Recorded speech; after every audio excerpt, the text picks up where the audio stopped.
황창현 신부님께 배우는 행복 나침반입니다. 행복 특강 가르침 배우기를 시작하겠습니다. 살아 돌아온 사람들 특징이 뭐냐면은 삶이 바뀌는 거야. 사람은 죽어봐야 철이 들어. 사람은 죽어봐야 철이 들어. 근데 이 죽을 수가 없으니 얼마나 답답한 노릇이에요. 우리나라 사람들이요, 의외로 죽음의 문화에 대해서 굉장히 부정적이에요. 그러니까 죽음을 받아들이지 않아요. 끝까지 받아들이지 않아요. 묘지 참배는 덕의 대학을 다니는 것과 같다. 묘지를 자꾸 가는 건 덕의 대학을 가는 것과 같다. 하느님이 시키는 대로 다 하고 살았는데 오른뺨을 때리면 다른 뺨을 돌려대고 속옷을 달라고 그러면 겉옷을 주고 1000걸음을 가달라고 그러면 2000걸음을 가달라고 그랬는데 이게 세상 논리로 맞아요? 그렇다면 나는 천당 갈까 지옥 갈까? 이게 진짜 궁금해요. 나는 과연 천당 갈까 지옥 갈까 연옥 갈까? 아슬아슬해요.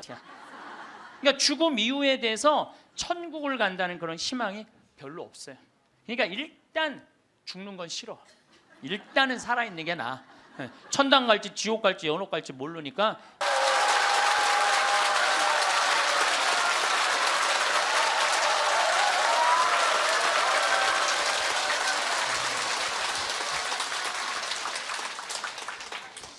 우선 시작기도 먼저 하고 시작하겠습니다. 성부와 성자와 성령의 이름으로. 아멘. 믿는 사람은 누구나 사람의 아들 안에서 영원한 생명을 얻게 하려는 것이다. 하느님께서는 세상을 너무나 사랑하신 나머지 외아들을 내주시어 그를 믿는 사람은 누구나 멸망하지 않고 영원한 생명을 얻게 하셨다. 하느님께서는 아들을 세상에 보내신 것은 세상을 심판하시려는 것이 아니라 세상이 아들을 통하여 구원을 받게 하시려는 것이다. 아들을 믿는 사람은 심판을 받지 않는다. 성부와 성자와 성령의 이름으로. 아멘. 참 예수님. 네, 반갑습니다.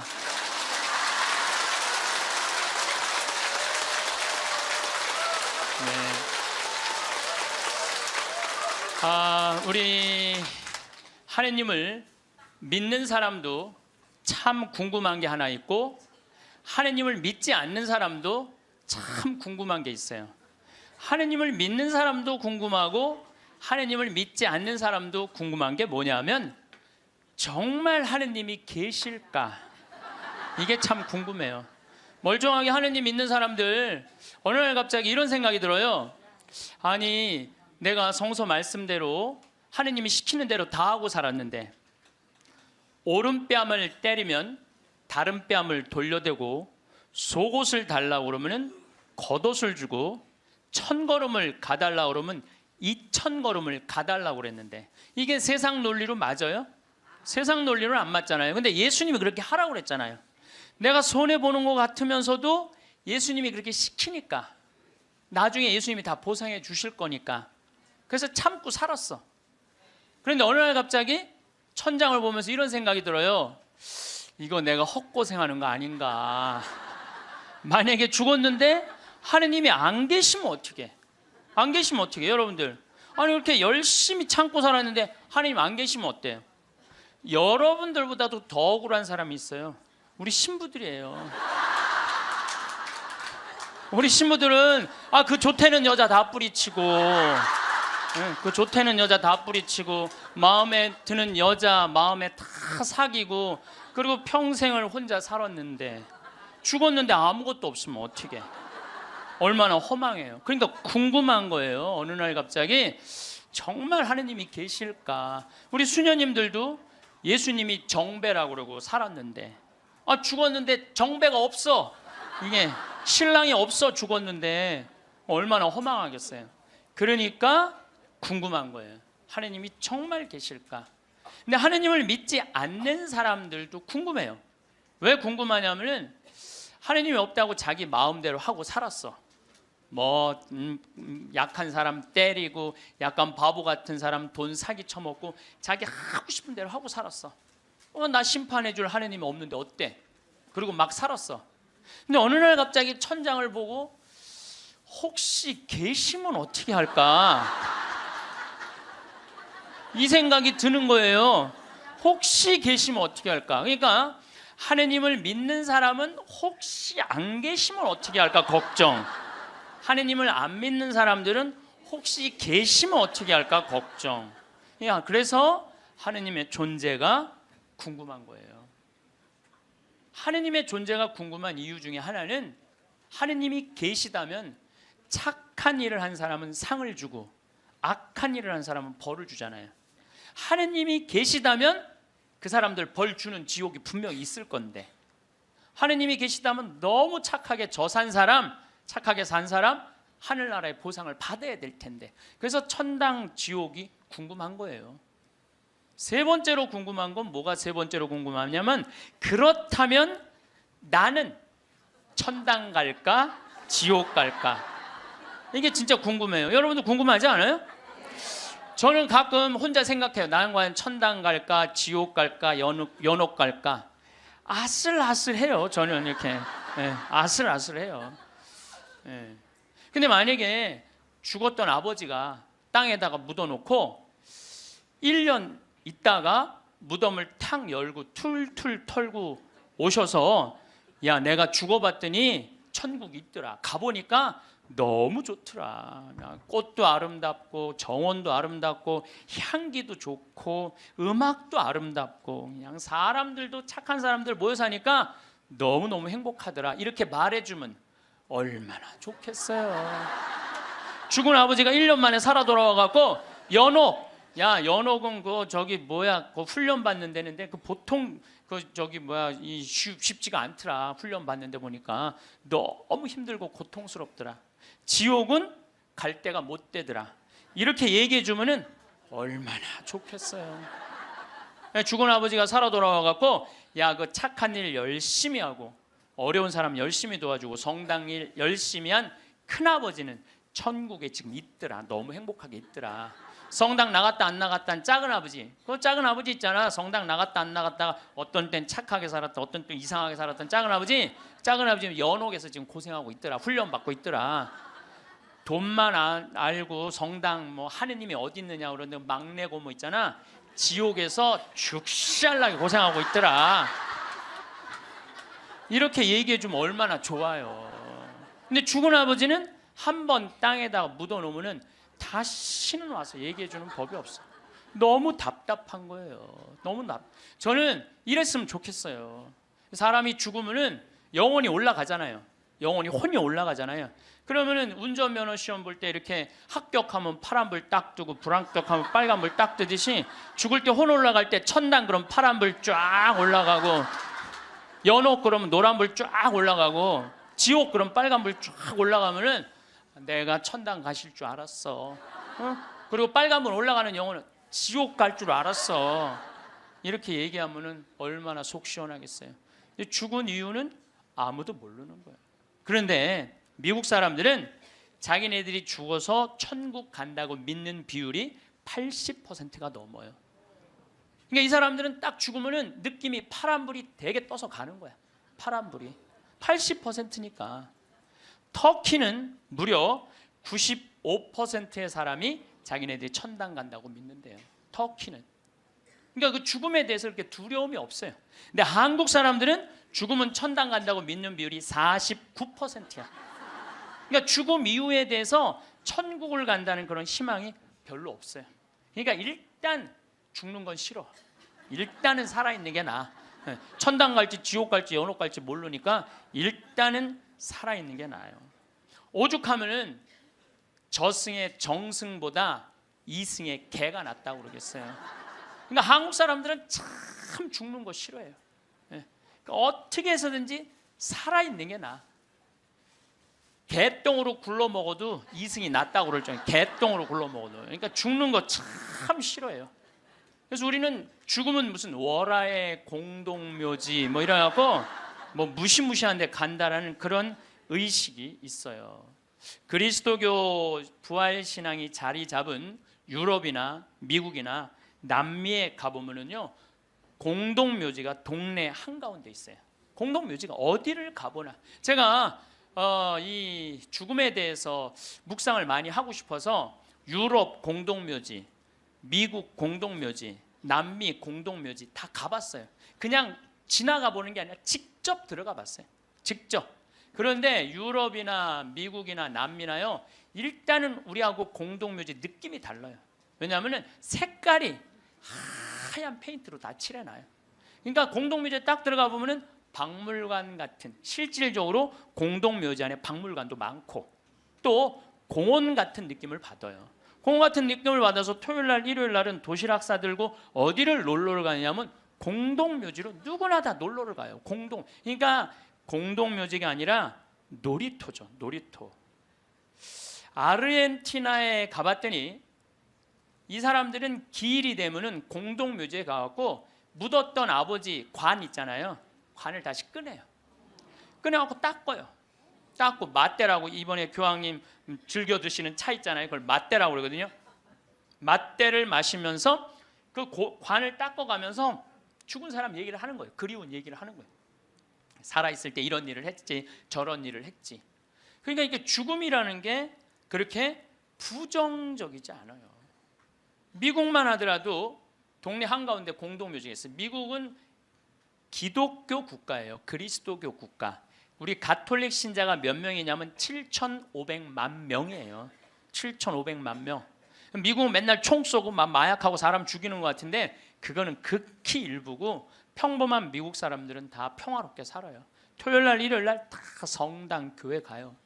그리고 사람이 죽으면은 동네 한가운데 묻어 놓으니까 아침 저녁으로 출퇴근하면서 아버지 묘, 엄마 묘, 아내 묘, 자식들 묘까지 맨날 보는 거예요. 출퇴근하면서. 그러니까 아침에 출근할 때 아내 묘에다가 장미 한 송이 놓고, 여보 나 오늘 중요한 계약이 있어. 당신이 도와주면은 내가 오늘 계약이 잘 될 것 같아. 이렇게 죽음하고 얘기를 해요. 죽어 있어도 죽었다고 생각을 안 하는 것 같아요. 그 사람들은. 그 퇴근한 길에 아내 묘에다 장미 한 송이 놓으면서, 여보 당신이 오늘 도와줘서 그런지 나 오늘 계약이 너무너무 잘 됐어. 고마워. 이렇게 얘기를 해요. 그래서 미국 사람들이 이런 얘기를 해요. 묘지 참배는 덕의 대학을 다니는 것과 같다. 묘지를 자꾸 가는 건 덕의 대학을 가는 것과 같다. 요즘 위령성월이잖아요. 우리 묘지 방문하라고 그러잖아요. 묘지를 방문하다 보면은 내가 이 세상에서 추구하는 명예, 권력, 돈, 이게 다 허망하다는 걸 느낀다는 거예요. 우리나라 사람들은 일단 죽으면은 다시는 보고 싶지 않은가 봐. 아주 깊숙한 산속에 갖다 파묻어 버려. 그냥 파묻어 버려. 파묻어 버려요. 그리고 미국 사람들은 출퇴근길에 안에 묘가 있으니까 보고 싶으면 가서 얼마든지 보는데, 우리는 산속 깊숙한 곳에 갖다 파묻어 버리니까 찾아가려고 해도 마음을 단단히 먹어야 돼. 내가 오늘 한번 남편 묘를 가야 되겠다, 뭐 아내 묘를 가야 되겠다, 부모 묘를 가야겠다, 마음을 단단히 먹어야 돼. 근데 이게 참 신기한 게, 대한민국 사람들은 마음을 단단히 먹어도 온 국민이 똑같은 날 마음을 단단히 먹어요. 이상해. 죽는 날은 다른데 어떻게 보러 가는 날은 다 똑같아?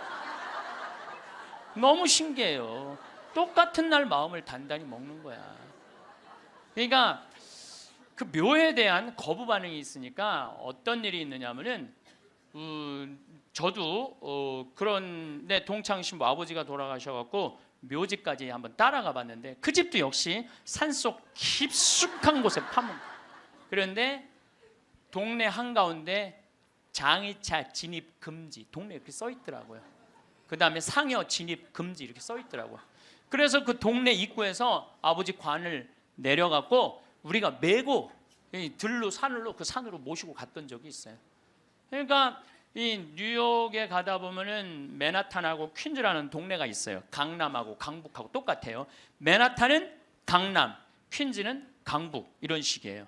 그런데 퀸즈에서 맨하탄으로 들어가다 보면 엄청나게 큰 공동묘지가 있어요. 하루에 그러니까 수백만 명이 그 공동묘지를 보면서 맨하탄으로 출퇴근을 해요. 그래도 이 사람들은 생전 그 묘에 대해서 이전해라 이런 거 하나 없어요. 근데 만약에 우리나라가 강북하고 강남 사이에 잠실에다가 공동묘지를 한번 딱 세운다 그러면 우리 어떻게 할 것 같아요? 그렇죠. 난리가 나죠. 뛰두르고 뭐라 그래요? 결사반대. 예, 예. 박원순 시장은 사퇴하라. 이거는 얌전한 거예요. 박원순 시장은 자폭해라. 여러분들, 우리나라 사람들이요, 의외로 죽음의 문화에 대해서 굉장히 부정적이에요. 그러니까 죽음을 받아들이지 않아요. 끝까지 받아들이지 않아요. 여기 서울에도 추모공원 하는데 여러분들 몇 년 동안 서울 시민들이 반대했는 줄 알아요? 여러분들이 몇 년 반대했느냐면 9년 동안 반대를 했어요.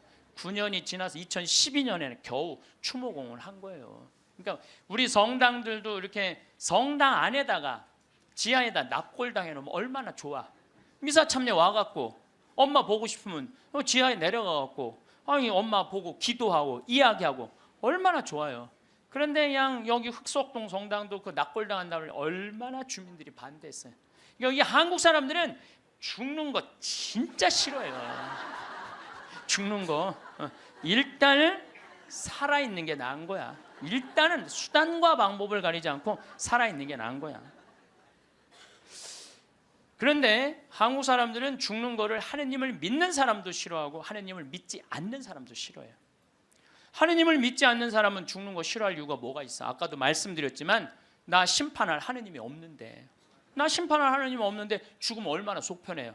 그런데 놀랍게도 사형수들, 나쁜 짓이라는 뭐 폭력범들, 뭐 남편이 보는데도 그냥 아내하고 딸 그냥 성폭력한 사람들, 5명 10명씩 죽인 사람들, 이런 사형수들 보면은요 죽기 전에 벌벌벌벌 떤다는 거예요. 죽고 난 다음에 아무것도 없는데 벌벌벌벌 떠는 거예요. 왜?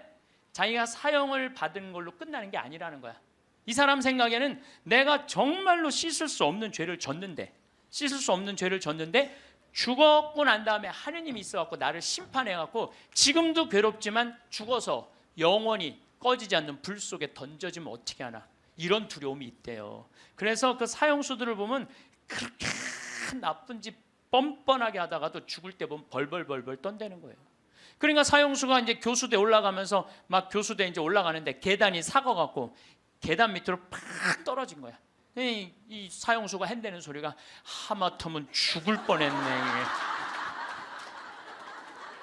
죽기 직전까지 죽기 싫은 거예요. 죽기 직전까지 어떻게 해서든지 살아있고 싶은 거, 어떻게 해서든지 살아있고 싶은 거예요.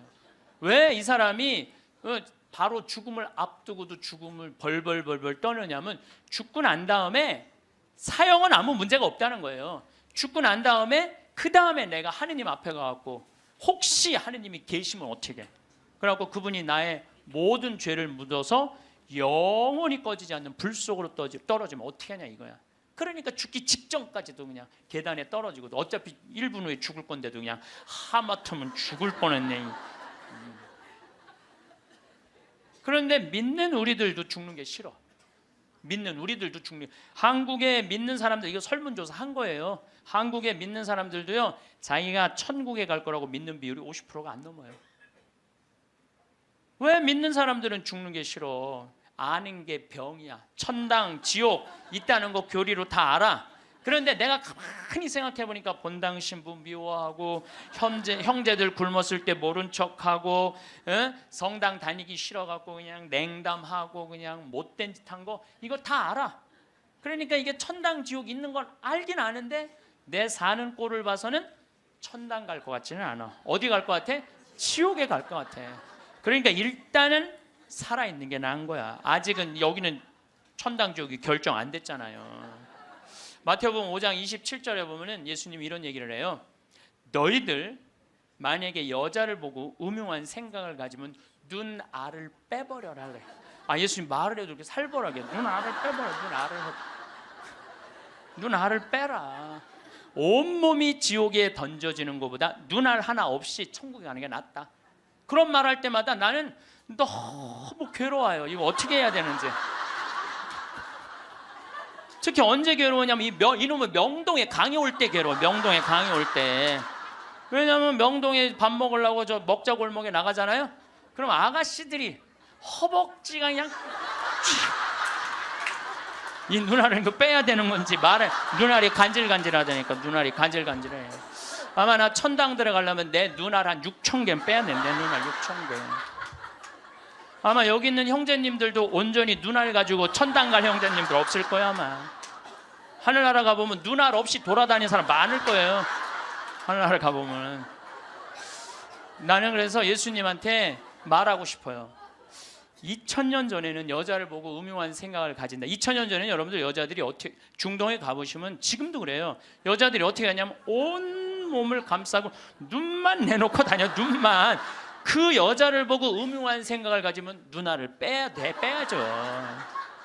근데 요즘은 세상이 바뀌어갖고 다 벗고 다니는데, 더욱이 또 이놈의 지구온난화 때문에 더 벗고 다니는데, 지구온난화 때문에 더 벗고 다니는데, 그래서 이제 예수님이 오실 때도 된 것 같아요. 시대도 많이 변했고 상황도 많이 변했는데 2000년 전 그 잣대로 우리가 지금 그걸 읽고 있으면 너무 괴로운 거예요. 그냥 천당 갈 것 같지는 않단 말이야. 지옥 갈 것 같아. 눈알을 빼든지 손을 자르든지 뭐 뭔가를 해야지. 그러니까 하느님 만나고 싶지가 않은 거예요.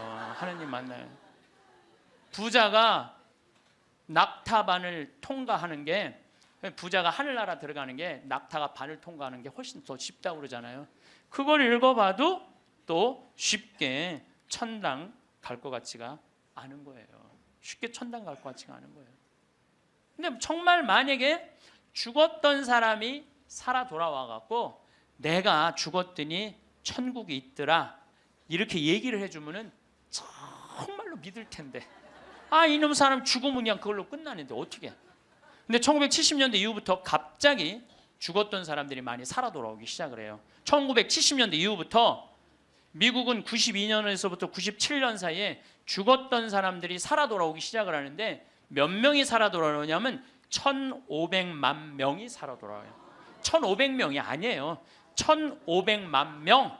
나 이게 뻥인 줄 알고 자료를 무지하게 찾아봤어요. 근데 실질적으로 엄청나게 살아 돌아오는 거예요. 살아 돌아와서 이 사람들이 하늘나라 얘기를 해주는 거예요.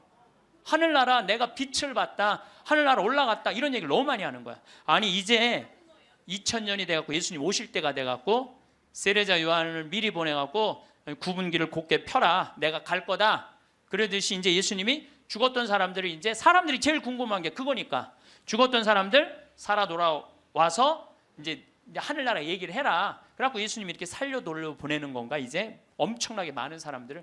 그거는 아니고 1970년대 이후부터 갑자기 죽었던 사람들이 많이 살아 돌아오는 이유는 심폐소생술이 발달하면서부터 죽었던 사람들이 많이 살아 돌아오는, 심폐소생술이 발달하면서부터. 그러니까 1970년대 이전에는 사망이다 그러면은 동공이 풀리고 맥박이 안 뛰고 심장이 멎는 거예요. 그 다음에 뇌파, 이거 여러분들 텔레비전으로 이거 보면 쫙 하잖아요. 쫙 일자로, 이걸 사망으로 봐요. 그런데 예전에는 그러면 그냥 그걸로 끝냈어. 근데 요즘은요, 멀쩡한 사람이 심장마비로 죽거나 멀쩡한 사람이 교통사고로 갑자기 죽었을 때, 충격으로 죽었을 때 심폐소생술을 시술을 하게 돼 있어요. 심폐소생술이라는 건 뭐냐면은 심장을 압박을 30번씩 가하는 거야, 한 번에. 어른들은 갈비뼈가 부러질 정도로 세게.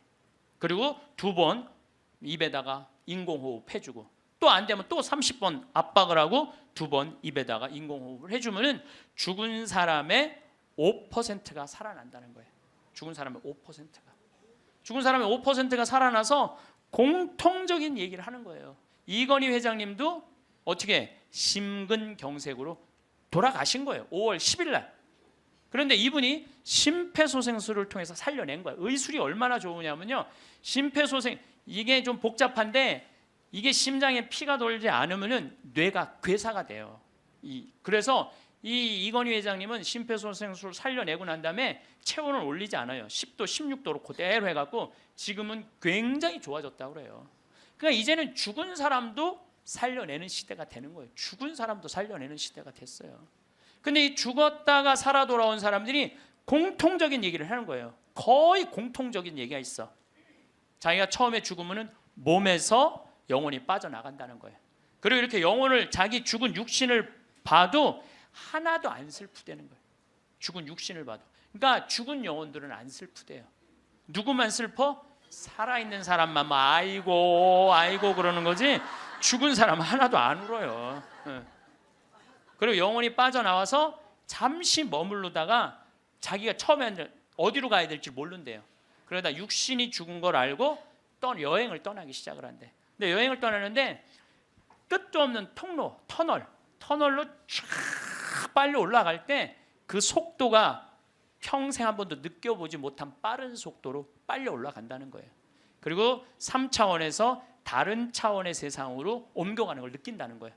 그리고 끝도 없는 그 터널 끝에 가보면 빛이 비추는데 나는 세상의 빛이다 하신 그 빛을 느끼는 순간 그 빛이 하느님으로부터 오는 걸 거부할 수가 없다는 거예요. 그리고 그 빛을 느끼는 순간 너무 행복하고 존재의 충만함, 평화, 충만한 완전한 사랑을 느껴갖고 너무너무 행복하다는 거예요. 그런데 더 놀라운 거는 그 빛 앞에 섰을 때 자기의 살아온 인생 전부 다가 한순간에 다 펼쳐진다는 거예요. 한순간에 다 펼쳐져서 자기 지은 죄가 너무 크면은 그 앞에 너무 부끄러워서 서질 못한다는 거예요. 예수님이 뭐라고 그랬어요? 너희들 하느님이 심판하는 게 아니다. 너희들이 저지른 죄가 그 죄가 너희를 심판할 것이다. 그랬잖아요. 하느님은 심판하시는 분이 아니에요. 하느님은. 그러니까 너무 부끄러우면 그 빛 앞에 나서질 못한다는 거예요. 그리고 또 이제 그곳에 간 사람들이 느끼는 게 뭐냐면 죽은 형제 친척들이 이 다볼산에서 예수님이 거룩한 변모할 때 얼굴은 해와 같이 빛나고 몸은 어떤 마전장이도 만들 수 없을 만큼 빛났다 하듯이 그렇게 빛나는 형제 친척들이 있다는 거예요.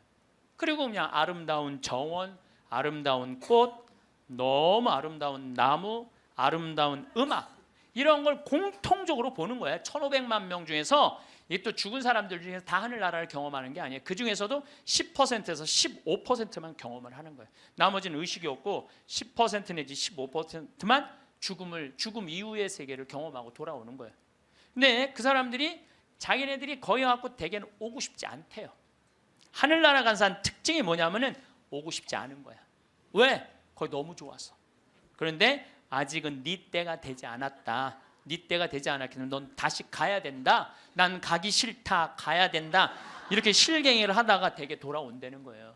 돌아와서 이 세상에 딱 보면은 사람의 모습이 바뀐다는 거예요. 삶이 하늘나라를 보면은 저는 최초의 심폐소생술자는 예수님이란 생각을 해요. 여러분들 회당장 야이로의 딸 죽었을 때 예수님 살려냈죠?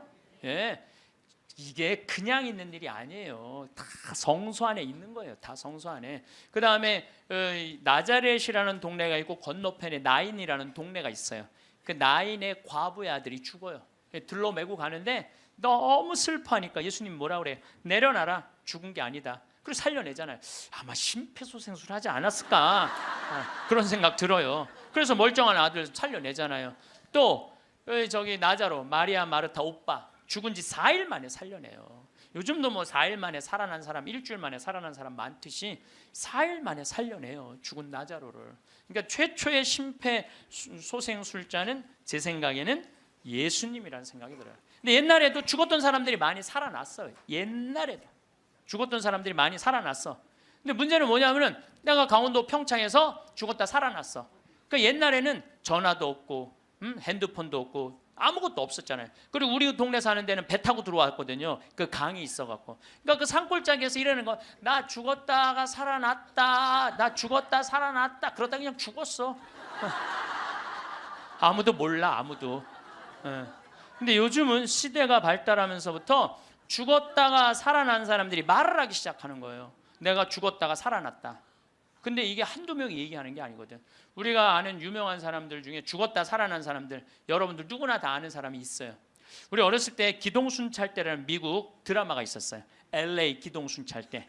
근데 거기에 주인공 에스트라다라는 남자아이가 영화를 찍다가 그 드라마를 찍다가 그 오토바이 속에서 타고 죽어요. 죽었다가 살아나요. 이 사람이 수술실에서 의사가 맥박이 뛰지 않고 동공이 풀리고 심장이 멎고 이 뇌파가 쫙 해갖고 사망입니다. 다 덮어놨어. 근데 다시 살아난 거예요. 살아나서 제가 말한 빛을 보고 죽었던 아름다운 음악, 정원 이걸 다 본 얘기를 하는 거예요. 에스트라다. 또 유명한 샤론 스톤도 죽었다 살아나고, 엘리자베스 테일러도 죽었다 살아나고, 한두 명 얘기하는 게 아니에요. 수많은 사람들이 얘기를 하고, 더욱이 제일 미치는 게 심장 전문의들이에요. 심장 전문의들 심장마비로 죽은 거 살려놨더니 이 사람들이 살아나갖고 이런 얘기를 하는 거예요. 내가 죽었다가 살아났다. 근데 죽었더니 영혼이 빠져나가더라. 한두 명이 얘기하는 게 아니에요. 그러니까 이 연구를 누가 하기 시작하느냐 하면 의사들이 하기 시작해요. 의사들이 시작해요. 최근에 연구 결과는 2주 전에 영국 사우스 햄프턴 대학의 샘 파니아 박사팀이 4년 동안 죽은 사람 2060명, 죽었다 살아 돌아온 사람들 2060명을 대상으로 연구를 했어요. 그랬더니 그 사람들이 대개 죽었다가 살아 돌아온 사람들 이런 얘기를 하는 거예요. 완전히 교통사고 나고 실려서 병원에 갔어. 그래갖고 완전히 계속 눈 감고 이제 계속 심장 이걸 했어. 그러고 살려냈어. 근데 살아난 사람이 핸대는 소리가, 나는 여기 들어와갖고 이 응급실에 들어와갖고 내 영혼이 빠져나갔다. 그래서 당신 나 지금 막 이걸 하는데 내가 뒤에 가서 보니까 당신 목에 점 있는 거 내가 봤다. 이 사람은 한 번도 이 의사를 본 적이 없는데 미치는 거죠. 옆에 간호사가 하는 얘기, 병원에 무슨 수술 도구 옆에 있는 얘기, 이 사람도 한 번도 본 적이 없는 사람인데 이 연구를 해보니까 이런 일들이 벌어지는 거예요. 그리고 대개 죽은 사람들은 5분 동안은 영원히 그 근처에 머물러 있다는 거예요. 5분 동안. 그러니까 여러분들 주위에서 만약에 누가 죽으면요 5분 동안 말 잘해야 돼요. 괜히 잘 죽었다, 그렇게 못되게 살더니 잘 죽었다, 아유 지옥에나 갔으면 좋겠다 이러면요 이 영혼이 한번 꼬기 시작하면요 인생이 꼬이는 거예요. 그러니까 여러분들 뭐라 그래야 돼? 5분 동안 좋은 데 가시라고, 잘 가시라고, 이런 게 정말 필요해요. 말 잘해야 돼요. 말 잘해야 돼요. 고든 알렌이라고 미국의 백만장자 금융업을 하는 사람이 있었어요. 근데 이 사람은 이 폐 질환으로 죽었어요. 죽었는데 하늘나라 올라갔는데 그 빛을 느끼는 순간 너무 불같이 뜨거운 감동을 느낀 거야. 여러분들 그 기도 열심히 할 때 하느님이 막 느껴질 때 막 온몸이 뜨겁고 불 같은 느낌 들 때 있지 않으세요? 그런 느낌 드시는 분들 계시죠? 저는 나도 그런 느낌을 받았는데 내가 제일 열심히 했을 때가 중학교 때였어. 중학교 때. 내 인생에 가장 열심히 했을 때 중학교 때. 지금 그 정도 열심히 했으면 아마 나 성인 됐을 거예요. 근데 제가 그때 기도 열심히 할 때 성당에 앉아갖고 하느님을 느끼는 느낌을 참 많이 받았어요. 하느님하고 일치되는 거. 그런데 너무 행복해갖고 시계를 보면요 나는 10분 지났다고 봤는데 4시간씩 성당에 앉아있을 때가 많았어요. 그러니까 하느님 안에 머무를 때는 시간 가는 줄 모르는 거죠. 그 이후로는 거의 느낀 적이 없어요. 그 이후로는. 근데 어쨌든 이 고든 알렌이라는 사람은 성당도 안 다니는 사람이고 하느님도 믿지 않는 사람인데 하늘나라 올라가서 그 빛을 느끼는 순간 이건 나는 세상의 빛이다. 요한복음 1장 1절에 나오는 말씀처럼 정말로 너무 행복했던 거야. 세상에 딱 돌아와갖고요 이 고든 알렌은 자기가 그 많은 돈 의미가 없다는 걸 느껴요. 그리고 친구한테 전화를 해요. 같이 금융업을 하는 친구한테 나 그만둘 거다. 그리고 차도 큰 거에서 작은 걸로 옮겨 타고 그 다음에 이 집도 큰 거에서 작은 걸로 옮겨가요. 그리고 그 잘 번들은 돈을 다 관두고 지금은 미니스터 목사님이 돼갖고 정말 어려운 사람들 컨설팅을 해줘요. 그러니까 대개 죽었다가 살아 돌아온 사람들 특징이 뭐냐면은 삶이 바뀌는 거야. 목사님이 된다든지 자선 사업을 한다든지 착해. 사람은 죽어봐야 철이 들어. 사람은 죽어봐야 철이 들어. 근데 이 죽을 수가 없으니 얼마나 답답한 노릇이에요. 앤더슨 시코리아라고 미국 뉴욕의 정형외과 의사예요. 심리학 박사고 대학 교수고. 이 사람은 94년도에 가족들이랑 야외에 나가다가 공중전화를 하다가 벼락에 맞아 죽어요. 벼락에 맞아. 미국은 벼락에 맞아 죽는 사람이 1년에 한 1000명 돼요. 1000명인데 그중에 950명은 살아나고 50명 그냥 죽는데요. 근데 이 의사가 딱 죽었는데 자기 육신이 팍 쓰러지더래. 근데 영혼이 딱 빠져나온 거죠. 영혼이 빠져나왔고 자기 육신을 보고 있는데 하나도 안 슬프더래요. 내가 죽었네? 그냥 객관적으로 받아들이는 거지. 내 육신이 죽었네? 죽은 사람은 안 슬퍼요, 여러분들. 우리가 착각하고 있는 거예요. 죽은 자의 장례는 죽은 자한테 맡기라고. 너무 죽은 것 때문에 슬퍼하지 말아라. 예수님이 그랬죠? 프랑스의 한 부인이 아들이 먼저 죽은 거야. 아들이 먼저 죽으니 얼마나 슬퍼요. 매일 울은 거야. 매일. 근데 하루는 환시에 젊은이들이 빛을 내고 하늘나라에서 예수님하고 행진을 하는데 자기 아들만 누더기같이 젖은 옷을 입고 그 끝에 한 걸음 한 걸음 힘겹게 걷더래요. 그래서 엄마가 물어봤대요. 얘야, 너는 왜 저 젊은이들은 저렇게 빛을 내고 아름답게 예수님하고 하늘나라에서 행진을 하는데 너는 왜 그렇게 힘들게 젖은 누더기 같은 옷을 입고 힘겹게 걷느냐? 그랬더니 아들이 하는 말이, 어머니, 난 얼마든지 저들하고 같이 예수님하고 행복하게 행진을 할 수가 있다. 그런데 어머니의 눈물이 내 옷을 적셔서 내가 한 걸음도 나갈 수가 없다. 어머니의 눈물이. 여러분들 죽은 사람들 슬퍼한다고 그 사람들을 위로하는 게 아니에요. 그 여러분들의 눈물이 죽은 사람들을 붙잡을 수가 있는 거예요. 여러분들 이번에 세월호에서 죽은 아이들 천국 갔을 것 같아요? 안 갔을 것 같아요? 갔어요. 얘네들 다 천국 갔어요. 왜? 아니 고등학교 2학년이 죄를 지면 얼마나 짓겠어요? 그렇지 않겠어요? 대한민국의 또 고등학교 2학년 애들은요 죄질 시간도 없어요. 학원 다니느냐고 죄질 시간이 어디 있어. 여러분 한번 생각을 해보세요. 여러분들 고등학교 2학년 때 지은 죄랑 요즘 나이 먹어갖고 지은 죄랑 한번 비교 한번 해보세요. 그럼 여러분들도 고등학교 2학년 때 죽었으면 천국 갔을 것 같아요? 안 갔을 것 같아요? 여러분들 다 갔어요. 요즘 죽으면 어때요? 요즘 죽으면 진감인가 하죠. 갈지 안 갈지. 어쨌거나 이거는 확실해. 여러분들도 고등학교 2학년 때 죽었으면 천국 갔어요. 분명히. 그러니까 얘네들 다 천국 갔어요. 그러면은 얘네들 떠난 지가 200일이 넘어요. 오늘 아마 207, 8일 정도 될 거예요. 그러면요 100일 탈상도 해요.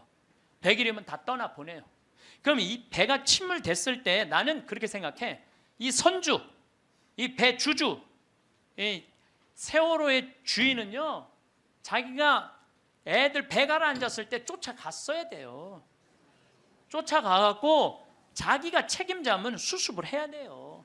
수습을 하고 최고 좋은 잠수사들 돼서 애들 건질 수 있을 때까지 최대한 빨리 건졌어야 돼.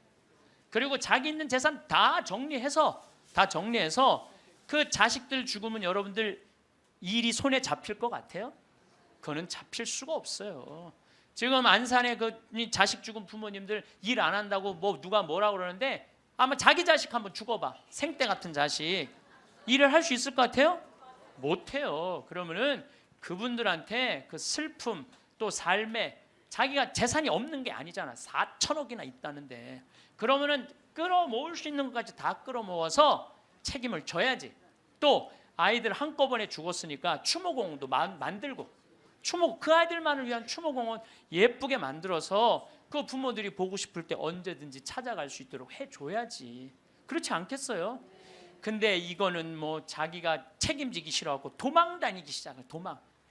이게 말이 되는 소리야. 자기 사진 전시실 넓히려고 배 개조해갖고 배 빠진 건데 그걸 책임 안 지겠다고 이리 도망 다니고 저리 도망 다니고 그냥 막 또 도망 다녔고 못 찾을 때 또 국민들이 이거 죽은 거 아니냐 그랬더니 또 죽었더니 또 안 죽었다고 또 그러고 이건 죽은 것도 아니고 산 것도 아니고 책임진 것도 아니고 안 진 것도 아니고 이게 도대체 뭐 하는 거냐 이게요. 참. 아니 이제 웃을 일이 아니에요 여러분들. 얼마나 이게 우리가 죽음에 대해서 미성숙하게 대처를 하는지. 그리고 저는 정치인들도 참 답답해요. 아니 그걸 못 잡아? 거기서부터 답답해요. 그걸 못 잡아? 네? 안 잡는 거예요? 난 또 몰랐네.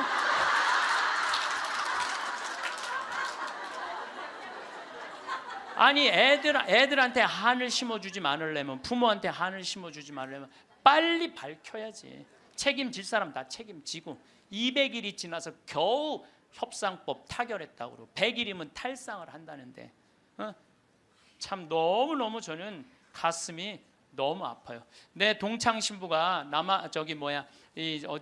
안산으로 발령을 받아갔어요.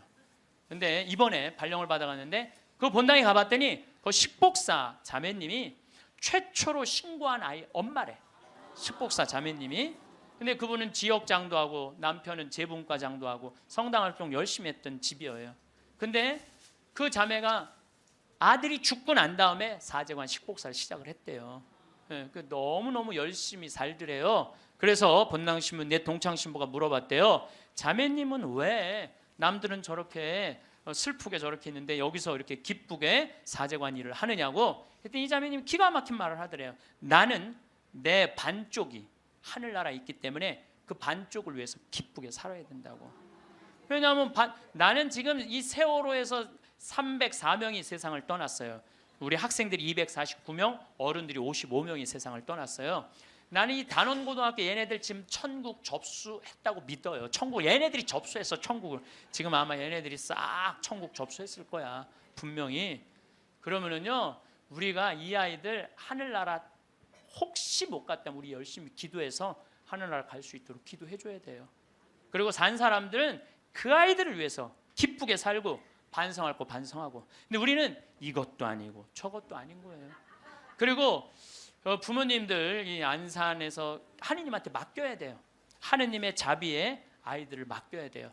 남아프리카 공화국에서 12살 먹은 알도라는 소년이 교통사고로 죽어요. 엄마 아빠 앞에 타고 뒤에 4살짜리 12살짜리 알도가 교통사고 나는데 교통사고 나는 순간 뒤에 있던 아들 둘이 바깥으로 날아가요. 날아가는데 엄마 아빠가 딱 차를 세우고 이제 자식 없으니까 차 뒤에 없으니까 가서 보는데 바로 앞에 4살짜리가 얼굴에 상처기만 좀 나게 있는 거야. 아유 너 괜찮구나 그랬더니 이 친구 하는 말이 엄마 난 이렇게 바깥에 튕겨져 나왔을 때 예수님 날 받아갖고 여기다 놨다고. 네. 근데 문제는 12살짜리 알도가 안 보이는 거야. 12살짜리 알도가. 그래갖고 보니까 아예 길 건너편에 가서 떨어진 거야. 길 건너편에 뇌, 척추 다 그냥 요절이 난 거예요. 그래서 병원에서는 의사가 이제 산소호흡기를 띄셔도 되겠다고, 죽었으니까. 이때 이 엄마가 하느님한테 자기 아들을 맡겨요. 하느님 당신의 뜻대로 내 아들을 처분해 달라고. 하지만 난 아들하고 아직 이별의 시간을 갖지 못했다고. 그리고 이 아들은 4개월 후에 살아 돌아와요. 4개월 후에 살아 돌아오는데 문제는 뭐냐면은 살아 돌아와서 얘는 뭐를 못하느냐면 말을 못했어. 근데 계속 노트에다 쓰는 거야. 성서를 계속 쓰는 거야. 4개월 후에 돌아온 애가 성서를 계속 쓰는 거야. 성당도 안 교회도 안 다니던 애인데 성서를 계속 쓰는 거야. 너 이거 성서를 어떻게 쓰냐? 엄마 나 죽어 있을 때 예수님 나 하늘나라 데려가고 예수님이 품에 안아서 이 성서 다 가르쳐 준 거야. 그러니까 하늘나라에서 성서를, 이런 일이 여러분들 많아요. 이런 일이 정말 많아요. 하늘나라 우리 아프리카에도 우리 가톨릭의 한 아이가 전혀 그런 걸 성서를 모르던 아이가 예수님 현실 속에서 성서를 다 배운 애가 있어요. 내가 지난번에도 강의했어요. 여러분들은 참 고맙게도 강의에도 까먹어갖고 내가 새로 얘기할 때 항상 새롭게 들어. 우와 너무 고마워. 참 고마워요. 네. 지난번 강의 때도 내가 얘기했거든요. 아프리카에 언어도 이 아이는 예수님이 다 가르쳐줘서 언어도 다른 나라 언어 다 했다고 내가 얘기를 했어요. 말라위 거기. 어쨌거나 얘는 하늘나라에서 예수님이 가르쳐준 거야. 성서를 너무너무 잘 쓰는 거야. 그런데 얘가 기가 막힌 글을 하나 쓰는 거예요. 어떤 글을 쓰느냐면은 엄마 드웨인이라는 아이랑 안톤이라는 아이 주소를 적어줘요. 그리고 그 엄마한테 이 편지를 좀 띄워줘. 주소를 써갖고. 어떤 내용이냐면 드웨인하고 안톤은 하늘나라에서 너무너무 행복하게 잘 지내고 있는데 하늘나라에서 보니까 엄마들이 맨날 우는 거야. 엄마들이 이미 자기 자식은 하늘나라에서 행복하게 지내고 있는데 엄마들이 울고 있는 거야. 그래서 엄마 예수님이 너무 슬프대. 왜 뭐가 슬퍼? 나는 이미 이 아이들을 구원해갖고 내 품에 안고 있는데 나의 자비를 믿지 않는 저 엄마 아빠가 너무너무 불쌍하다는 거예요. 그래서 그 주소를 줘. 근데 이 알도는 안톤을 살아생전에 만났던 적이 없는 사람이에요. 드웨인도 살아생전에 만났던 적이 없는 사람이야. 그리고 얘가 그 주소를 알 수가 없는 애야. 교통사고 나고 4개월 동안 혼수 상태에 있던 아이인데, 그래서 엄마는 처음에 장난인 줄 알았대.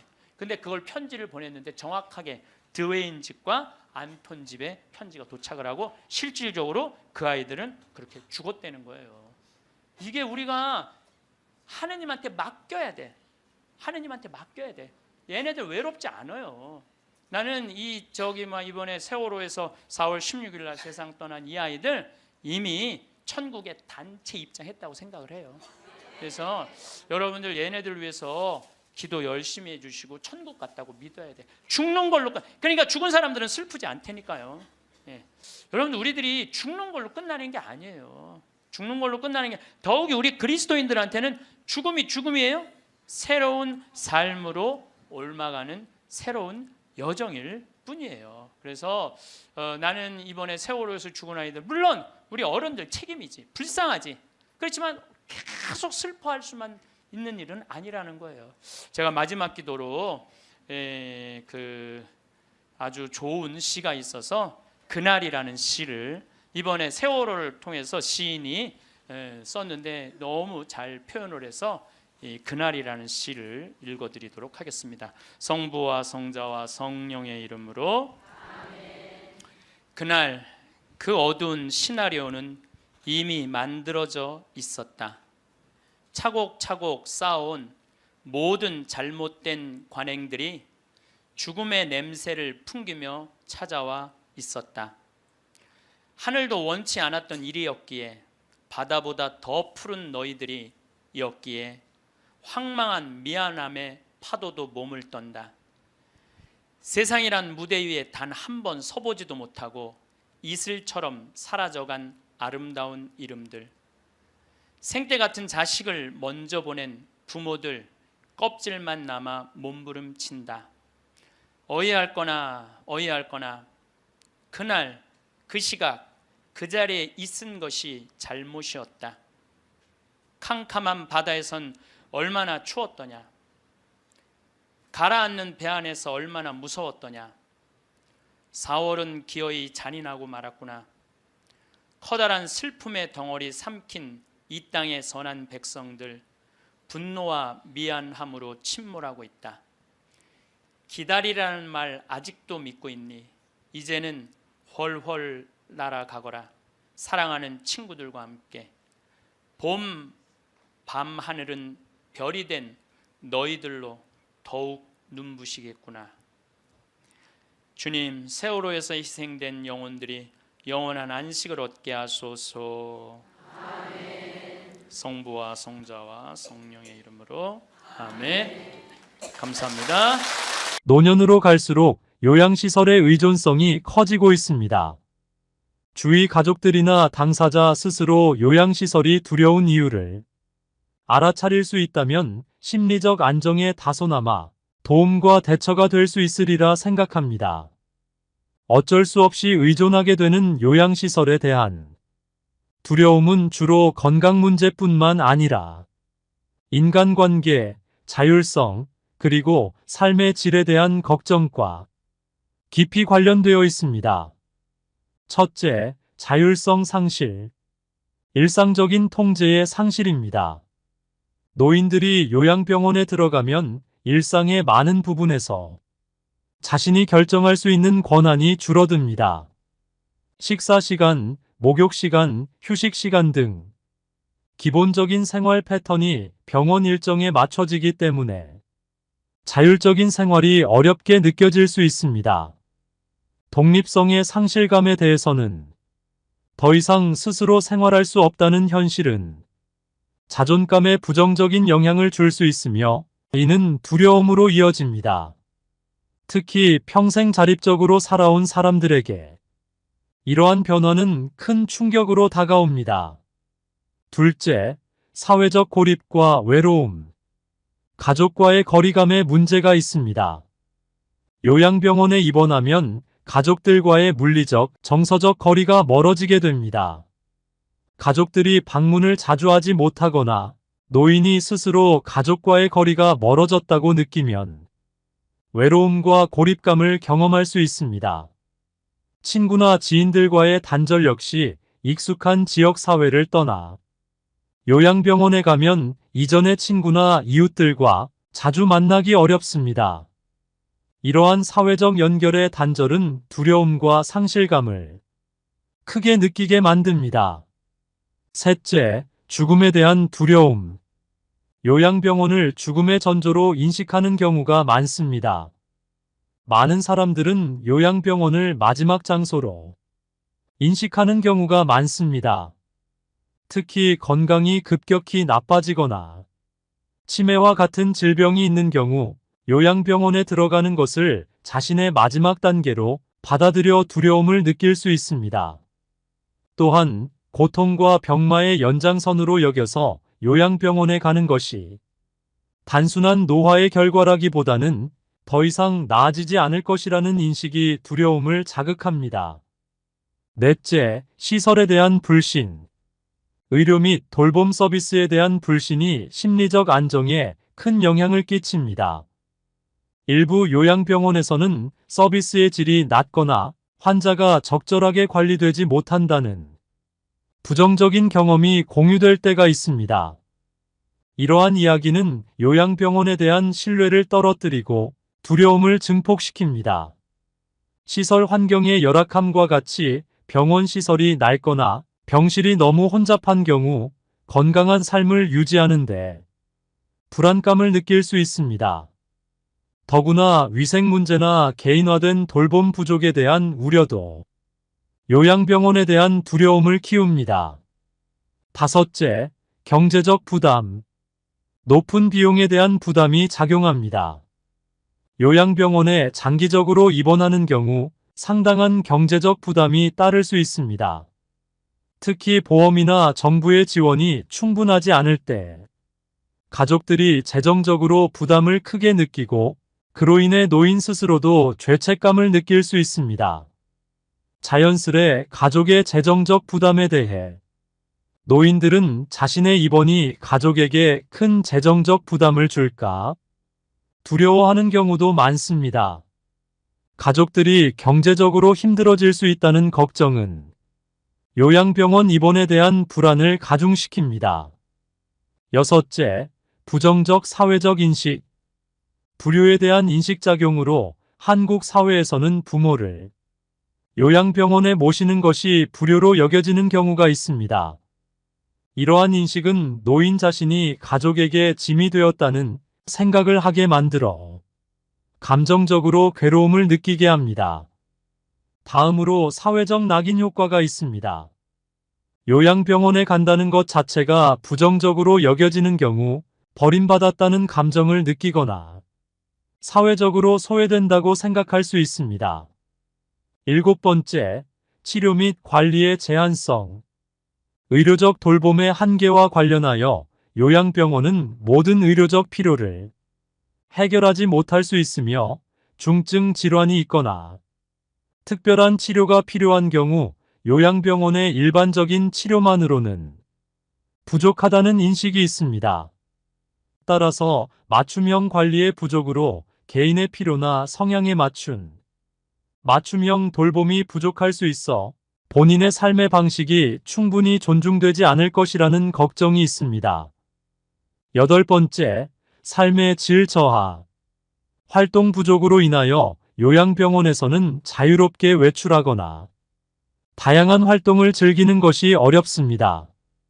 이로 인해 삶의 활력을 잃고 단조로운 생활로 인해 우울감을 느낄 수 있습니다. 더불어 정신적 쇠퇴에 대한 두려움으로 요양병원에서 정신적 자극이 부족할 경우 인지 기능이 더 빠르게 저하될 것이라는 두려움을 느낄 수 있습니다.